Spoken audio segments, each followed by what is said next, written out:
Bonjour à tous, aujourd'hui nous allons commencer à bloquer nos carrés. Nous en sommes déjà à 17, donc il est temps de s'y mettre car ça prend quand même du temps. Alors le blocage ça sert à quoi? Vous voyez ici c'est un carré tel que je viens de le crocheter il y a quelques semaines. Il n'est pas plane, il gondole un petit peu à ces niveaux là, là ça fait un creux. Et ici vous avez un carré que j'ai bloqué. Il est exactement aux bonnes dimensions, donc c'est un carré qui fait 20 cm sur 20 cm et il est vraiment très beau.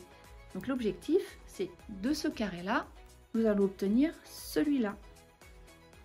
Pour faire cette opération je me suis inspirée de vidéos que j'ai pu trouver sur YouTube.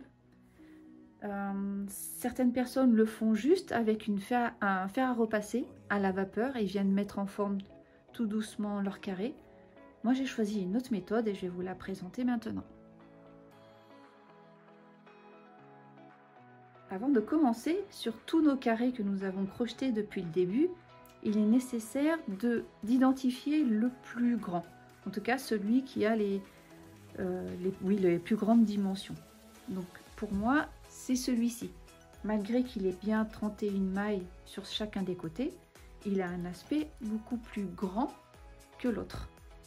Et l'objectif du blocage, c'est de venir avec des épingles étirer tout doucement notre carré pour qu'il ait les mêmes dimensions que celui-ci. Cette technique est vraiment très efficace, surtout quand on utilise de la laine naturelle, des fibres naturelles. Donc pour réaliser le blocage de nos carrés, j'utilise ces plaques de mousse. Là, c'est de la mousse. Donc, c'est des plaques Knit IQ Blocking Mats. J'ai trouvé ça sur Amazon. Si ça vous intéresse, je pourrais vous envoyer le lien. Vous aurez également besoin d'un pulvérisateur. Dedans, c'est juste de l'eau. Des aiguilles. Et un petit torchon propre.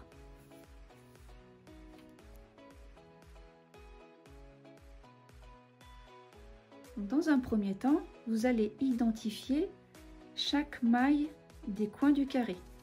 Donc si vous avez suivi mes vidéos depuis le début, je m'arrange toujours pour que mes carrés, entre la maille du coin ici et la maille du coin de l'autre coin ici, j'ai 31 mailles. Exactement ici pareil. Et de ce côté également. Moi j'ai mis des petits marqueurs. C'est plus simple, vous pouvez mettre un petit bout de fil. En tout cas, prenez bien le temps de repérer vos 4 mailles des coins du carré.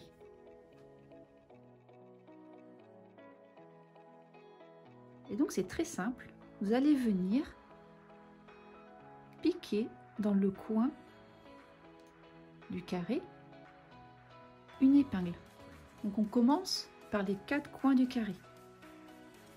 Donc je sais moi que 8 carrés correspond à 20 cm. Donc je veux que mes carrés fassent une dimension de 20 sur 20. Donc 1, 2, 3, 4, 5, 6, 7, 8.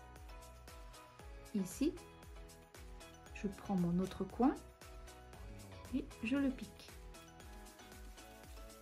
Je fais la même chose avec ce coin-là.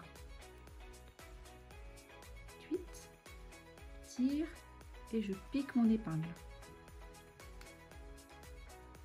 Et je viens également faire ce coin. Vous voyez, hein, je suis obligée de tirer un petit peu. Pas d'inquiétude, ça ne va pas abîmer votre travail. Donc là, il va falloir rattraper ces côtés pour que ce soit bien rectiligne. Moi, c'est très facile. Il faut que je suive les traits comme ça. Si vous faites ça sur une plaque en mousse que vous avez chez vous, sur une serviette de toilette, faites bien un dessin de votre carré aux bonnes dimensions. Et ensuite, tout simplement, vous allez venir épingler votre carré. Donc là, ensuite, voilà, je pique mes épingles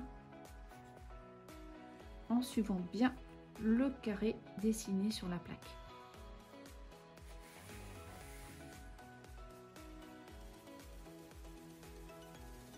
Mes épingles sont de l'autre côté.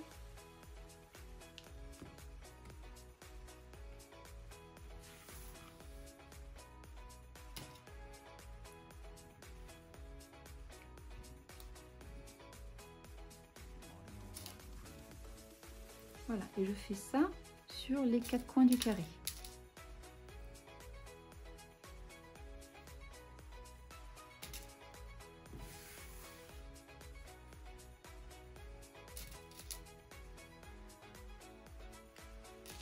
Sur ce carré, il n'y a pas vraiment beaucoup à rattraper en termes de forme.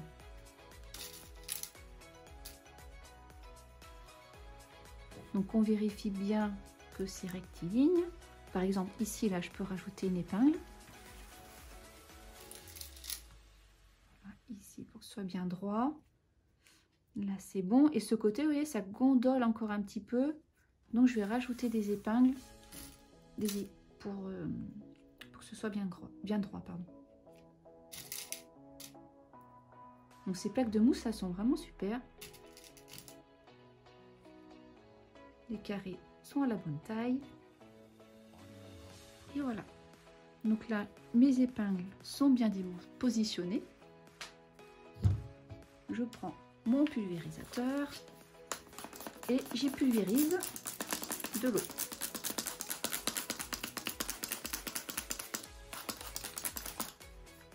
Voilà, il faut que l'humidité rentre dans les fibres. Et ensuite, délicatement, avec mon petit torchon, je viens supprimer l'excédent d'eau.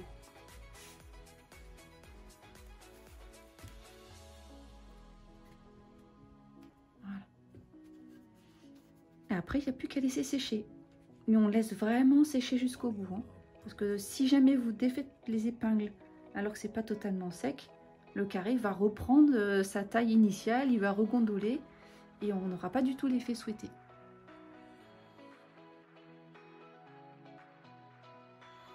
Un autre exemple, vous voyez ce carré, j'ai mis des épingles sur ces 4 coins. On a vraiment l'impression qu'il faut beaucoup rattraper pour qu'il ait la bonne taille. Mais c'est un point en fait qui est très flexible.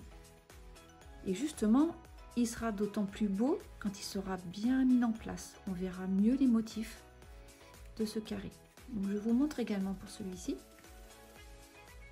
Donc généralement, pour ceux dont on a besoin de rattraper une forme un peu plus importante, il faut mettre plus d'épingles.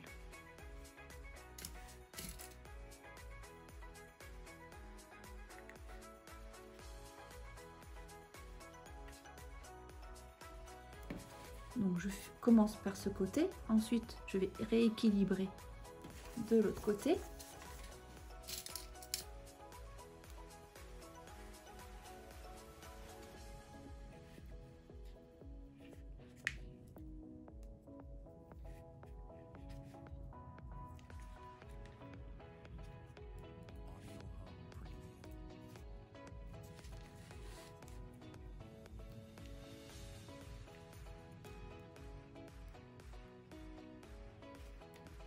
Et je fais ensuite les autres côtés du carré.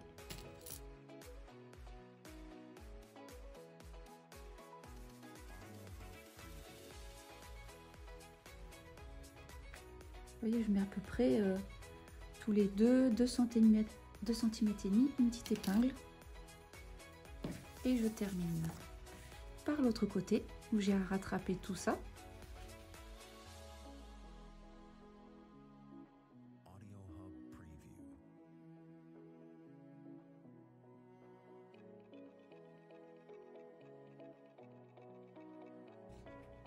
Et voilà, je pulvérise.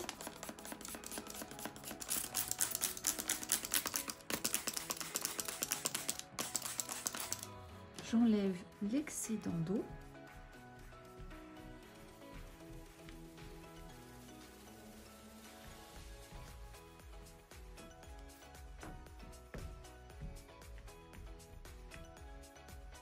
Et on laisse sécher.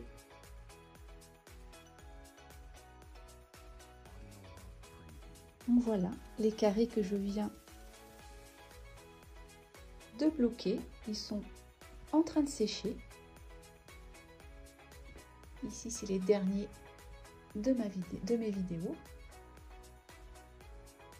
Le 17e. Et à côté, les carrés déjà bloqués, posés les uns à côté des autres, et ça vous donne un petit aperçu de ce que sera le plaid. Ils ont tous les mêmes dimensions. Il n'y a plus qu'à les assembler. Il va être magnifique.